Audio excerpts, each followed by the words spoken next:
اللہ تعالیٰ تو اپنے پیغمبروں کے ذریعے سے وارننگز بھی کہلوا دیتے ہیں نا، کہ نام سے جو سمندر ہے اس کو کہتے ہیں کہ اس میں یہ بستیاں ڈوب گئیں، ایک انسان تنہا نہیں ہوتا. مین از اے سوشل اینیمل.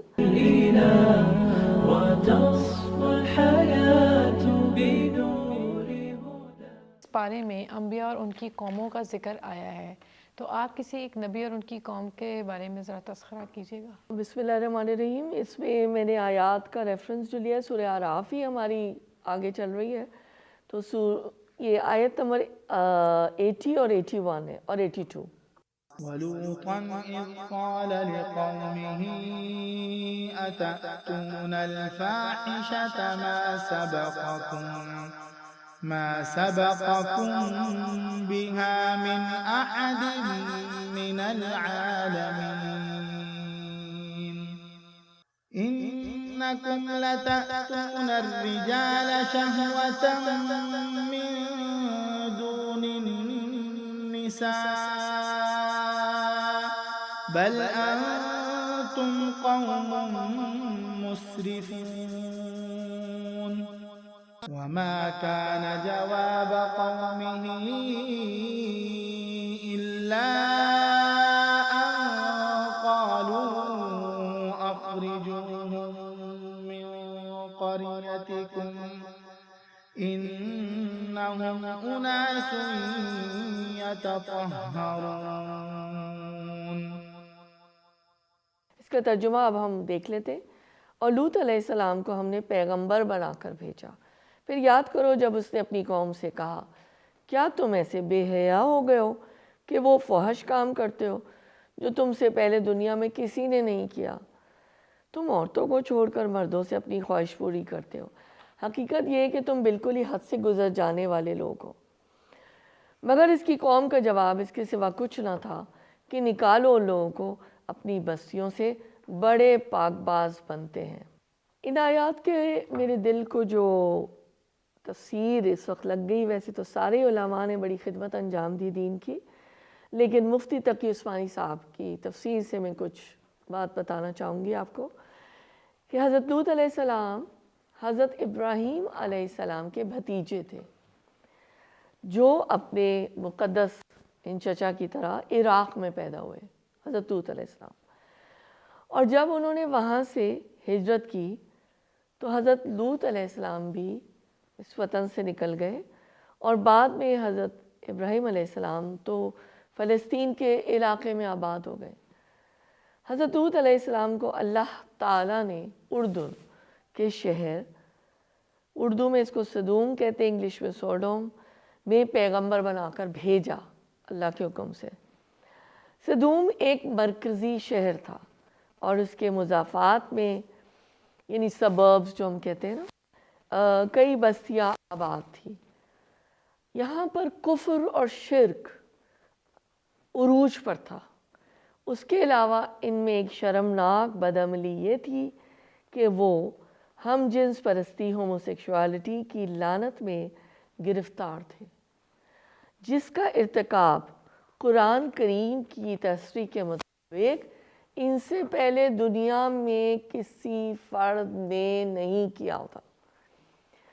حضرت لوط علیہ السلام نے اللہ تعالیٰ کے ان کو احکام بھی پہنچائے، ان کو عذاب سے ڈرایا بھی، لیکن یہ لوگ اپنی خباثت سے باز نہ آئے. اور پھر کیا ہوا؟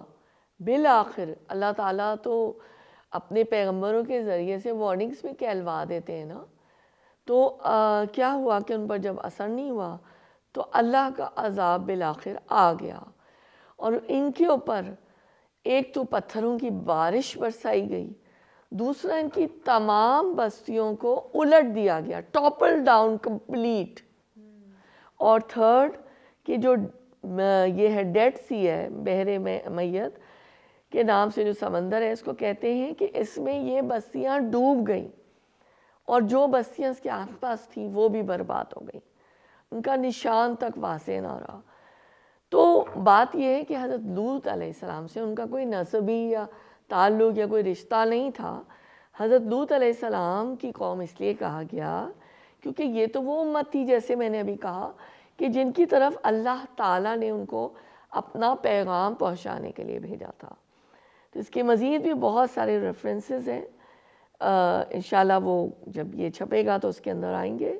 تو ہمیں معلوم کیا ہوا کہ یہ لوگ جو تھے صرف بے حیا, بد کردار اور بد اخلاقی نہ تھے, بلکہ اخلاقی پستی کی حد سے ہی گر گئے تھے. اور جب ہم نے دیکھا آیات کے ذریعے سے کہ جب نیک انسان ان کے پاس آئے کہ دیکھو تم یہ غلط کام کر رہے ہو, نیکی کی طرف ان کو بلایا, بدی سے ان کو ہٹانے کی کوشش کی, تو انہوں نے کہا جاؤ تم اپنا کام کرو, اپنا راستہ ناپو, ہمیں تم چھوڑ دو. اصلاح کی انہوں نے گنجائش نہیں دی اور نہ اس کو برداشت کیا. اور یہ کہ وہی گھناؤنی فضا اور ماحول جو ہے وہاں پہ برقرار رہا. تو اسی وجہ سے جب انہوں نے حد کو کراس کر دیا نا, وہ جو باؤنڈریز اس کو کراس کر کے پتہ نہیں کہاں پہنچ گئے, اور ایک نئے گناہ کا انہوں نے اس کائنات کے اوپر آغاز کیا, تو اللہ تعالیٰ نے پھر ان کے اوپر عذاب کا فیصلہ صادر کیا. اگر کوئی قوم اس کی اجتماعی زندگی یعنی جو اس کی کلیکٹیو لائف ہوتی ہے, کلیکٹیو لیونگ ہوتی ہے نا, ایک انسان تنہا نہیں ہوتا, مین از اے سوشل اینیمل, پاکیزگی کا ذرا سا بھی عنصر باقی نہ رہ سکے, تو اللہ تعالیٰ اس قوم کو زمین پر سے اٹھا دیتے ہیں, ان کا نقشے پر سے غائب کر دیتے ہیں, اور پھر وہ زمین پر زندہ رہنے کی کوئی وجہ نہیں رہتی.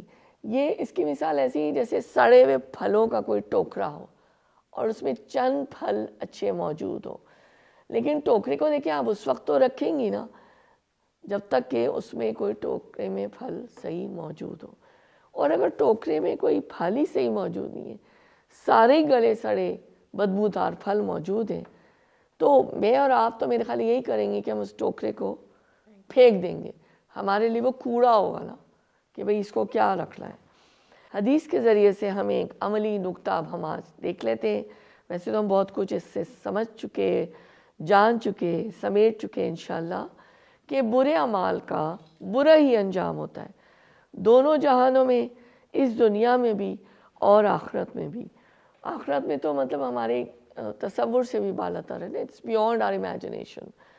اور اسی طرح یہاں پہ جو تھا یہ ہومو سیکشوالٹی کا عذاب آیا اور وہ سب ختم ہو گئے, نیست و نابود ہو